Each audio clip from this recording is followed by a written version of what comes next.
Hello everyone, welcome back to my channel. আজকে আমি আপনাদের জন্য নিয়ে এসেছি ছানা তৈরি করার ঝামেলা ছাড়াই রসে ভরা টইটুম্বুর মিষ্টি রেসিপি।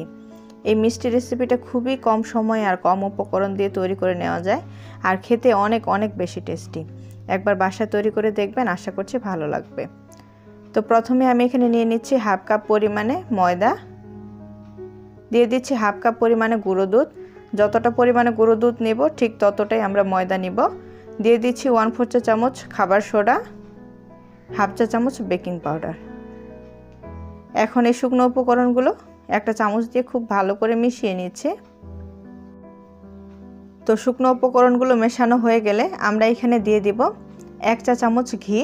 আমি এখানে ঘি দিচ্ছি, আপনারা চাইলে তেলও ব্যবহার করতে পারেন, তবে ঘি দিয়ে তৈরি করলে এটার স্বাদ আর ফ্লেভার দুটোই খুবই ভালো পাওয়া যায়। তো হাতের কাছে যদি ঘি থাকে অবশ্যই ঘি দিয়ে তৈরি করবেন। তো এখন ঘিটা খুব ভালো করে সব উপকরণগুলোর সাথে ঘষে ঘষে মিশিয়ে নিতে হবে। এমনভাবে মেশাতে হবে যাতে একটা উপকরণ আরেকটার সাথে খুব ভালো করে মিশে যায়। তো এখন এখানে আমি 1/3 কাপ পরিমাণে লিকুইড দুধ নিয়েছি। অল্প অল্প করে দিয়ে আমরা একটা ডো তৈরি করে নিব। তো ডোটা হবে একটু আঠালো টাইপের, আর আমার এখানে 1/3 কাপ পরিমাণে দুধ লেগেছে। আপনাদের কম অথবা একটু বেশিও লাগতে পারে। তো দুধটা দিয়ে খুব ভালো করে আমি একটা আঠালো টাইপের ডো তৈরি করে নিলাম। তো এখন আমরা এটা 5 মিনিট ঢাকনা দিয়ে ঢেকে রাখবো, তাহলে এই যে হাতে যে লেগে আসছে আর এটা হাতে লেগে যাবে না।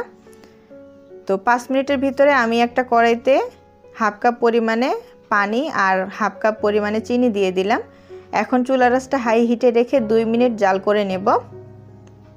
তো যখন দেখবেন যে এটা হালকা একটু হাতে নিলে এরকম চিটচিটে একটা ভাব অথবা আঠালো টাইপের মনে হবে, তখন এটা নামিয়ে নিতে হবে। তো 5 মিনিট পরে আমি ডোটাকে আবারও একটু ময়ান দিয়ে দিচ্ছি। 5 মিনিট পরে দেখবেন হাতে আর কোনো ধরনের আঠালো টাইপের মনে হবে না, একেবারে মসৃণ লাগবে।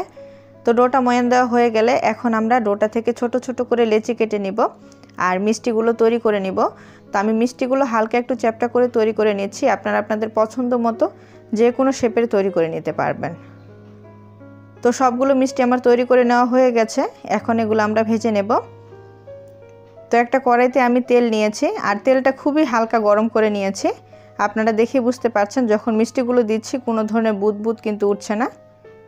তো চুলা রাসটা একেবারে কমিয়ে আমরা মিষ্টিগুলো ভেজে নেব।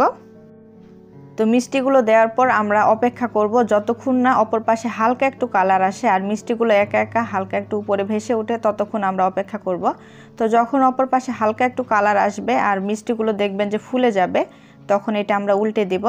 আর একেবারে লো আছে প্রায় 6 থেকে 7 মিনিটের মতো আমরা এটা ভেজে নেব। তো আমি 7 মিনিট মিষ্টিগুলোকে ভেজে নিয়েছি আর এর ভিতরে দেখবেন যে মিষ্টিগুলোর সুন্দর একটা কালার এসেছে আর অনেক বেশি ফুলে গেছে। তো আমার এর থেকে বেশি আর মিষ্টির কালার করব না, আমরা এখন এগুলো তুলে নিব। তো একটা ছাঁকনি দিয়ে আমি তুলে নিচ্ছি। আর অবশ্যই কিন্তু চুলা রাসটা লো আছে রেখে মিষ্টিগুলো ভেজে নিতে হবে, আর খুব বেশি কালার করা যাবে না, তা না হলে মিষ্টিটা শিরাটা টানবে না, ভিতরে শক্ত থেকে যাবে। এখন এই মিষ্টিগুলো আমরা ঠান্ডা করে নেব। খুব বেশি ঠান্ডা করব না, হালকা একটু কুসুম গরম থাকা অবস্থায় আমরা মিষ্টিগুলো শিরাতে দিয়ে দেব। তো যেহেতু আমরা শিরাটা প্রথমে জাল করে নিয়েছি, এখন শিরাটা ঠান্ডা হয়ে গেছে। তো একেবারে লো আছে আমরা 2 মিনিট শিরাটাকে জাল করে নেব আর উল্টে পাল্টে মিষ্টিগুলো দেব। তো 2 মিনিট পরে আমি চুলাটা বন্ধ করে ঢাকনা দিয়ে দিলাম আর 20 মিনিট রেখে দেব।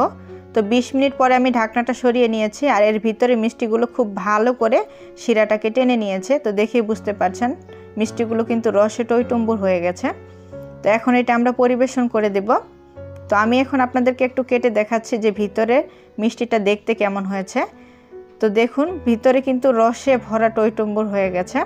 আপনারা ছানা তৈরি করার ঝামেলা ছাড়াই খুবই সুস্বাদু এই মিষ্টিটি একবার তৈরি করে দেখবেন, আশা করছি আপনাদের কাছে খুবই ভালো লাগবে।